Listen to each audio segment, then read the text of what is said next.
Szczepan Twardoch w piwnicy. Chłopcy mieszkają w dużym parterowym domu. Mają wszystko, co powinni mieć chłopcy. Mamę, tatę, zabawki, samochodziki. 7 i 3 lata. Dużo czasu na zabawę i głupie obowiązki, jak sprzątanie zabawek i samochodzików przed spaniem i na imię Franek i Jaś, odpowiednio do lat. Tata chłopców lubi żartować. Gdzie jest mój czerwony samochód, ta straż pożarna? Pyta Franek. W piwnicy, odpowiada tata, nawet nie podnosząc wzroku z nad komputera, telefonu albo, najrzadziej, książki. Tata, przecież my nie mamy piwnicy, śmieje się Franek. To prawda, w domu chłopców nie ma piwnicy. Dom ma dopiero rok i chłopcy widzieli, jak był budowany. Wielka betoniarka przyjechała i wlała wielką płytę z betonu. Płasko, żadnej piwnicy. Och, to prawda, nie mamy piwnicy. Nie posiadamy jej. Ona po prostu tam jest, mówi tata głosem, którego używa, kiedy chce być tajemniczy i trochę straszny. Albo kiedy mówi coś ważnego.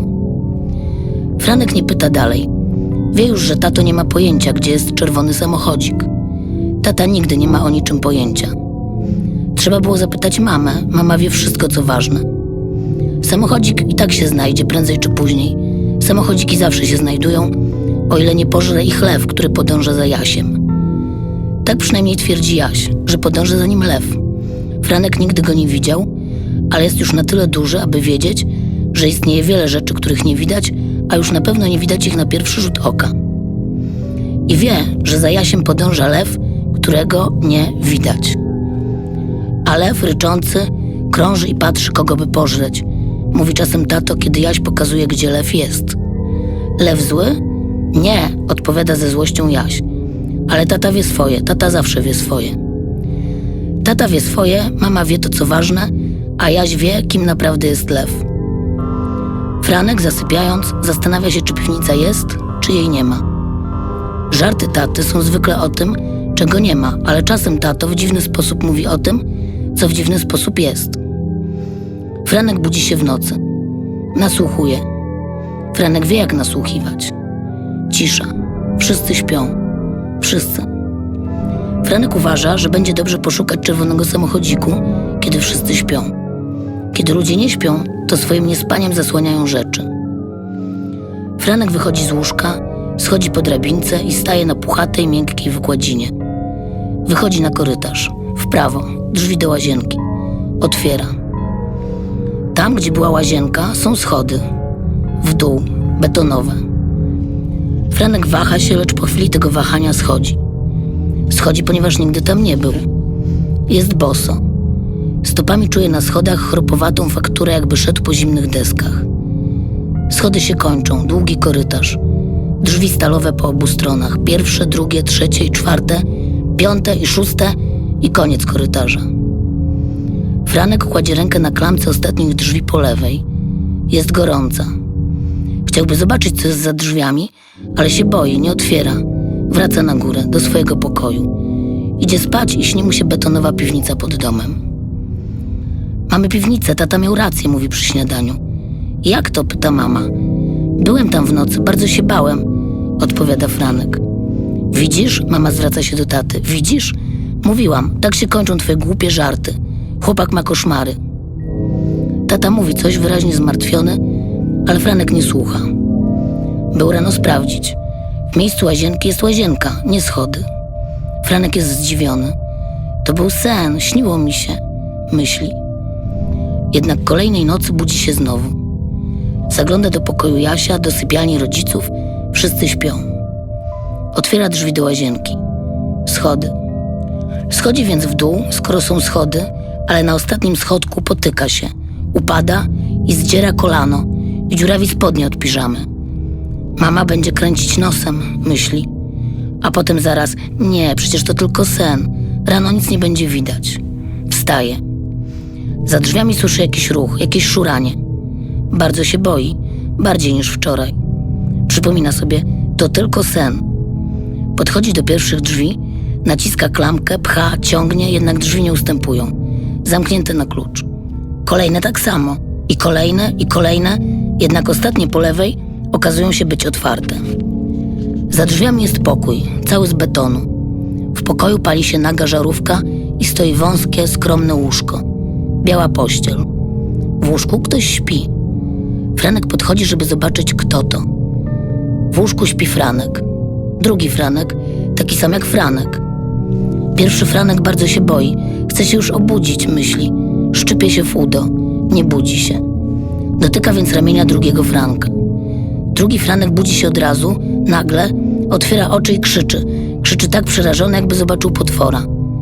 Pierwszy Franek też jest przerażony, więc ucieka na górę do swojego pokoju, zakopuje się w pościeli i chciałby, żeby ten sen już się skończył. Nasłuchuje, czy ktoś za nim nie idzie. Budzi się rano, otwiera oczy, wychyla się ze swojego wysokiego łóżka. Wszystko wygląda normalnie. Jest wcześnie, wszyscy jeszcze śpią. Franek oddycha z ulgą. Jeszcze łazienka. Idzie do łazienki, za drzwiami łazienki łazienka. Nie schody. Ulga. Jednak w lustrze Franek widzi coś, co sprawia, że cały lodowacieje ze strachu. Zdarte kolano, rozdarte spodnie od piżamy. Biegnie do sypialni rodziców. Mamo, tato, krzyczy przerażony. Ta piwnica naprawdę istnieje. Byłem tam w nocy. Myślałem, że to sen. To na pewno był sen, uspokaja Franka mama. Nie, płacze Franek. Zdarłem sobie kolano w tym śnie, obudziłem się i dalej było zdarte. Byłem tam. I otwarłem drzwi i tam był taki chłopczyk jak ja. Rodzice już nie śpią. Patrzą na siebie, są bardzo zasmuceni. Pójdę zobaczyć, co u Jaśka, mówi tata dziwnym głosem, bardzo smutnym. Mama kryje twarz w dłoniach. Nic nie rozumie. Tata wraca zaraz. Jasiek śpi, Lew też. Mówiłem ci, że wybraliśmy nie tego, co trzeba. Nie mów tak, płacze mama. Franek nic nie rozumie. Mówiłem, wybraliśmy tego, który znajdzie drzwi. W końcu znajdzie, mówiłem ci. Ale ty chciałeś tego, bo był najbystrzejszy. No to masz swojego mądrale. Franek nic nie rozumie, ale bardzo się boi. Musimy go wymienić, mówi tata i bierze Franka za rękę. Bierze za rękę zupełnie inaczej, niż brał Franka za rękę do tej pory. Nie, płacze mama. Proszę, nie. Ja też tego nie chcę, ale nie ma wyjścia. Teraz ja wybiorę. A Lew? Pyta mama. Nic mu do tego, odpowiada tata.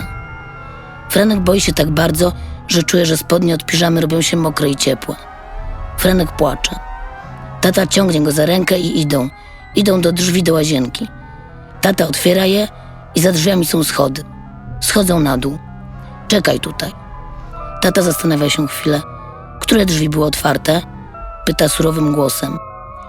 Franek za bardzo się boi, żeby się odezwać. Które? Krzyczy tata wściekłym głosem. Franek drży, ale pokazuje palcem. Ostatnie po lewej. Tata kręci głową, wyciąga z kieszeni piżamy klucz, podchodzi do drzwi, zagląda do środka, jakby chciał się upewnić, czy wszystko w porządku, po czym drzwi starannie zamyka i przekręca klucz w zamku i upewnia się, czy są zamknięte. Będę musiał założyć zasówki, mruczy pod nosem. Zastanawia się chwilę ponownie. Franek stoi jak sparaliżowany i płacze bezgłośnie. Tata otwiera drzwi, drugie po lewej. Wchodzi do środka. Po chwili jest już na zewnątrz. Za rękę trzyma chłopczyka. Chłopczyk wygląda jak Franek, dokładnie jak pierwszy Franek. Ma obłędny wzrok, jakby nie do końca się obudził. To trzeci Franek. Właź tam, mówi tato złym głosem do pierwszego Franka. Franek się boi, więc tata bierze go za ramiona, wpycha do betonowej celi i zamyka za nim drzwi. Franek wyje z przerażenia. Tata przekręca klucz w zamku.